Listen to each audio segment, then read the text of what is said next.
I say we fight. To the death. To the death. To the death.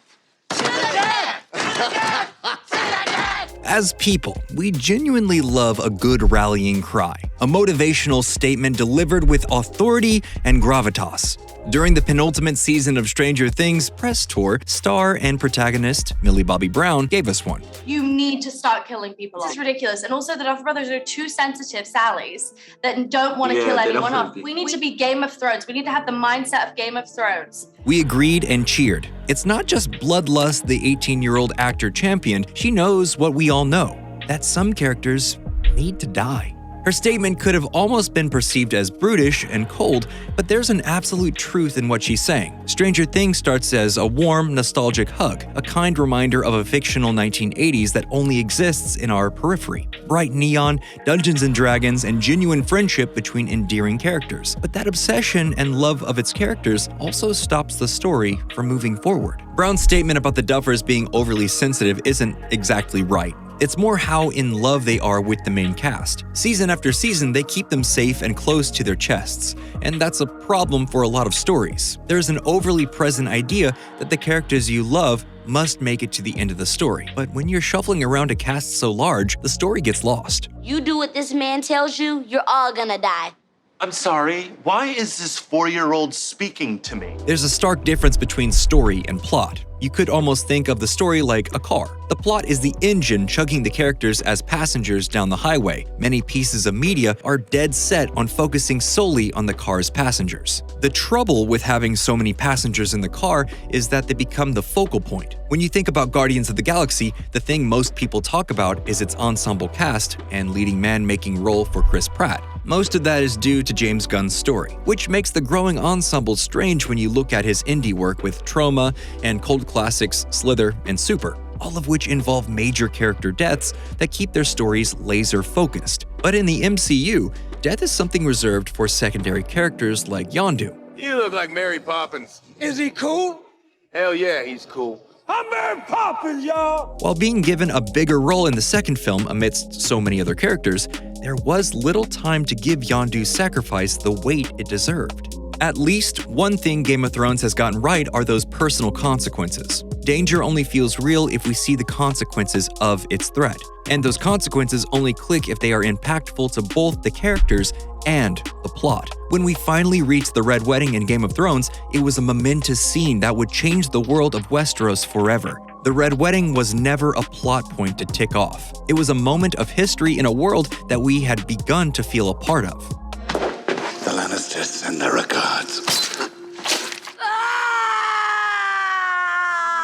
When the Duffer Brothers defended themselves on a podcast, they said, We aren't Game of Thrones. We don't, this is Hawkins, it's not Westeros. They later added that the entire second season was about the emotional fallout of Barb's death. They argued if they spent an entire season dealing with a secondary character's death, how do you carry on after a death of someone like Mike? That answer is arguably pretty easy. You marry the aftermath with the plot.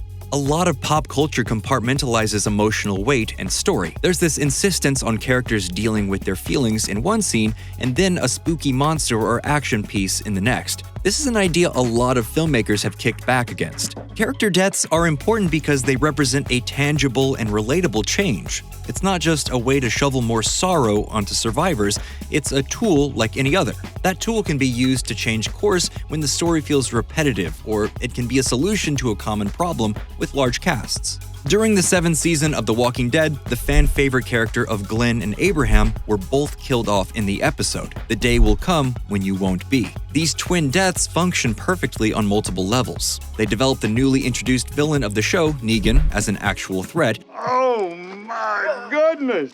Look at my dirty girl! They startled the audience because not one, but 2 primary cast members are removed from the narrative equation, and they developed the rest of the cast, specifically Maggie, who is carrying Glenn's child. What could be seen as a cheap narrative ploy is expertly constructed to gain the maximum amount of narrative impact. It ostensibly pours jet fuel on the trajectory and expectations for the rest of the show. And on a more base marketing level, deaths can make the audience talk more. When anything can happen and nobody is safe, it leads to speculation. We talk with one another. We comb for hints or clues like children on a scavenger hunt. As Yellow Jackets aired in 2022, people were abuzz with ideas. Who lives? Who dies? Who is the Antler Queen? What does the person who sent these postcards want?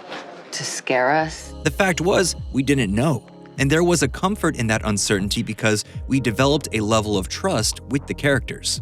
But too often, we rely on the known and familiar.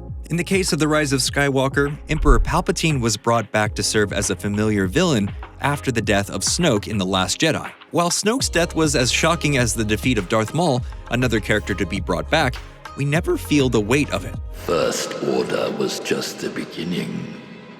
I will give you so much more. Palpatine is later revealed as the true puppet master.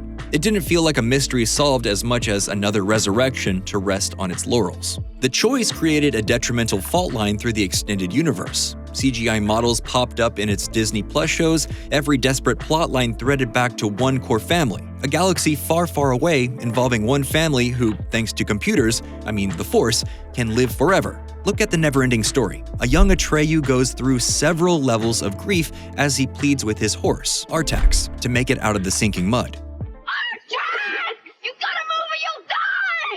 There's a brief moment afterwards as he sits on the bank with Artax's bridle just before he stands, more determined than ever to finish his quest. There is no argument that Artax is a main character and central piece to the story's puzzle. More importantly, that moment formed an entire generation because, as children, we can't imagine a young child warrior losing his best friend. But it was that moment, those unexpected stakes, that again twisted our idea of finality. So often we have ended the world stakes thrust upon us. This idea, if the hero doesn't accomplish their goal, everyone in the world will die. And often, those just aren't believable moments. The end of the world becomes an implausible number, an abstract idea. But when you lose a main character, someone with a name you know, a background that you have been a part of, the stakes feel real.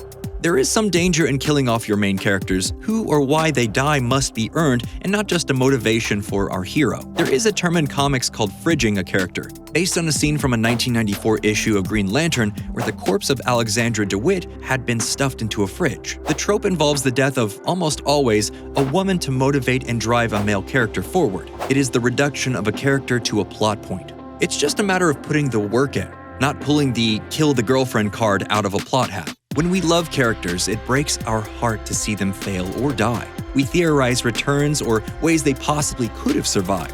Online petitions are created and receive hundreds of thousands of signatures, all in the demand of not bruising our comfortable nostalgia. People latch onto their childhood heroes so much they are outraged by every change. But without change, we're left with stagnant stories and characters. There's an idea that's been best paraphrased as, you can never step in the same river twice. And that's an idea that can best be applied to countless stories, and particularly Stranger Things. The story has draped itself in nostalgia and remains dead set on keeping our main characters alive without acknowledging the water's current pushing against its feet. So much so that any hint a main character may have died is quickly brushed away.